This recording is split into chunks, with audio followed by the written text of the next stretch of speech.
Houston's petrochemical industry has leaked more than 2,700 tons of extra air pollution in connection with Hurricane Harvey. Hurricane Harvey has resulted in Houston's petrochemical industry leaking thousands of tons of pollutants, with communities living near plants damaged by the storm exposed to soaring levels of toxic fumes and potential water contamination. Refineries and chemical plants have reported more than 2,700 tons, or 5.4 meters pounds, of extra air pollution due to direct damage from the hurricane as well as the preventive shutting down of facilities, which causes a spike in released toxins. Related, Donald Trump to visit Houston to meet Harvey survivors on Friday. Ozone levels in southwest Houston were nearly 3 times higher than the national standard, triggering one of Texas' worst recent smogs.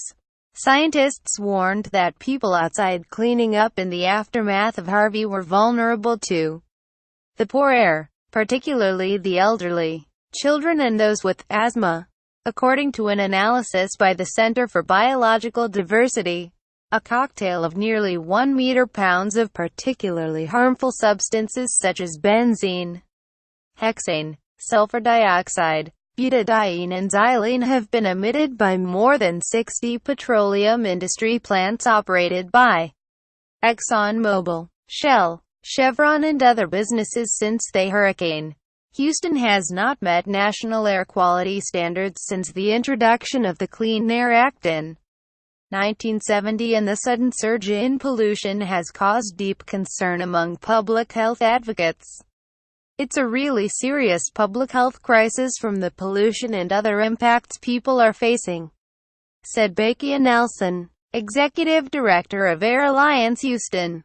Communities in close proximity to these facilities will get the worst of it, as they get the worst of it on a daily basis. There is also the acute danger of one of these facilities exploding in neighborhoods where storage tanks are adjacent to people's backyards. It's a very real threat and it's a very precarious situation. Drone footage shows flooding in Houston, Texas. Released chemicals are linked, through prolonged exposure, to an array of health problems including heightened cancer risk, gastrointestinal ailments, nausea and muscle weakness. Residents living near the sprawling industrial facilities that dominate Houston's Ship Channel said they have experienced pungent smells and respiratory issues in the wake of the hurricane. It feels like someone has a hand on the crest of your noses and is pushing down on your nose and eyes, said Brian Paris, who lives in the East Mend area of Houston. You start to get headaches. Your eyes start itching. Your throat gets scratchy. I noticed it going outside for just a second, and then I realized that the air conditioning was sucking it into the house. Paris has worked for the past decade to highlight the pollution issues faced the overwhelmingly Latino and Black communities living directly next to Houston's petrochemical industry. While it is difficult to directly link air pollution in a particular area to a person's illness, people along the Ship Channel have reported elevated levels of leukemia, asthma and other ailments.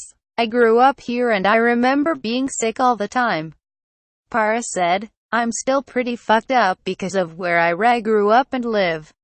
This hurricane has been devastating for these communities and it's still playing out because we don't know the full extent of it yet. The Latino community here is full of good people. They do the dirtiest jobs and they don't ask for much, and yet they are over-policed, criminalized and targeted. These people have very little political power and the city knows it. The real disaster is that they are poisoning these communities slowly. 24/7. Daniel Cohan, an air pollution expert at Rice University, said the emissions could be even greater than what the companies are reporting to regulators, given the difficulties in ascertaining exactly what has been leaked. Several air quality monitors were also rendered inoperable by the hurricane. The emissions could be many times higher, he said. A lot of the risks for carcinogens and neurotoxins come following exposure for a long time, but the immediate concern is that people in the neighborhoods around the plants, a lot of low-income Hispanic communities, will suffer itchy eyes and throat complaints. The air will be unpleasant to breathe. It's concerning how state policies allow enormous amounts of pollution during shutdown and startup periods. I hope the next few days are the worst of it. The most spectacular industrial damage so far has taken place at the Hurricane chemical plant in Crosby, Texas, where a number of explosions have been reported.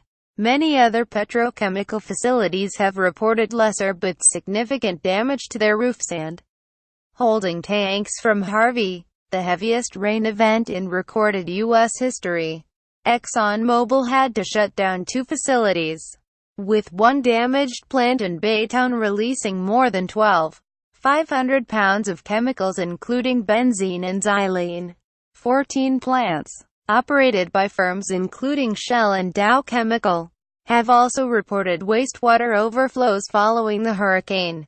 It's not yet clear what volume of pollutants has been released, although some scientists are concerned the huge volume of water washing through Houston will carry high levels of toxins, along with its enormous petrochemical industry.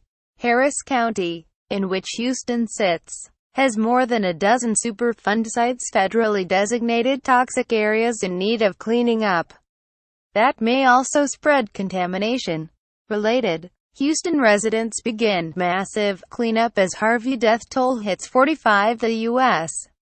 Environmental Protection Agency and the Texas Commission on Environmental Quality have said they have about 200 staff members working to monitor wastewater issues and safeguard drinking water. Floodwaters may contain many hazards, including bacteria and other disease agents. The agencies warned in a joint statement. Precautions should be taken by anyone involved in cleanup activities or any others who may be exposed to floodwaters.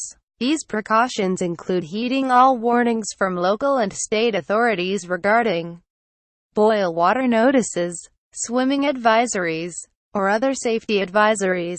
Many residents have been alarmed by the toxic impacts of the hurricane but are skeptical that their more chronic pollution problems will be addressed once the floodwaters from Harvey have receded. Jessica Hultz, a retired woman who lives in Houston's 2nd Ward District, a largely Latino area, said she had noticed a strong smell of gasoline that made her feel uncomfortable. "This has been bad, but it's not going to get better. It'll only get worse," she said. "We all talk about how close we are to the refineries, but for us there is no hope. We will die with this poisonous air. There are so many people around here with tubes coming out of their noses. I've been around for a few years and no one has listened to us. We are just the little people.